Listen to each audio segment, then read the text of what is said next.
Hello everyone, তোমরা সবাই কেমন আছো? আমি তো খুব ভালো আছি। আজকে তোমাদের সাথে শেয়ার করবো মাই ডেলি স্কিন কেয়ার রুটিন। তো ফার্স্ট আমার স্কিনটা তোমরা দেখিয়ে নিয়েছো। তো ফার্স্ট আমি এখন করবো ক্লিনজার।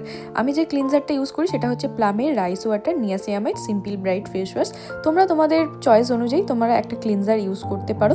দেন স্কিনটা ক্লিন করে নেওয়ার পর ইউজ করবো হচ্ছে টোনার। আমি ইউজ করেছি টোনার হচ্ছে রাইস ওয়াটার নিয়াসিয়ামাইড প্লামেরই একটা টোনার, যেটা আমাদের স্কিনটাকে খুব ব্রাইট করতে সাহায্য করে। তো টোনারে এই ড্যাব ড্যাব ব্যাপারটা না খুব ইম্পর্টেন্ট। এটা করলে স্কিনটা খুব ভালো থাকে, হাইড্রেট রাখে।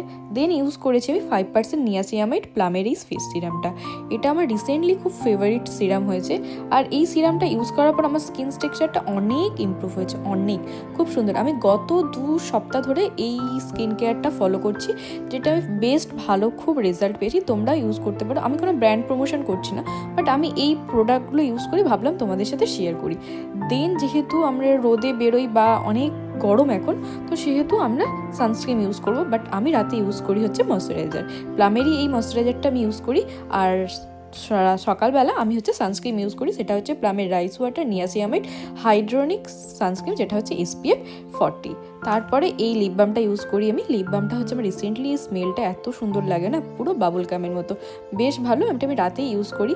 এটাই ছিল আমার স্কিন কেয়ার রুটিন। তোমরাও তোমাদের স্কিন কেয়ার রুটিনটা খুব ভালোভাবে মেনটেন করতে পারো, তাহলে তোমাদের স্কিনটাও খুব ভালো হয়ে যাবে। চলো টাটা।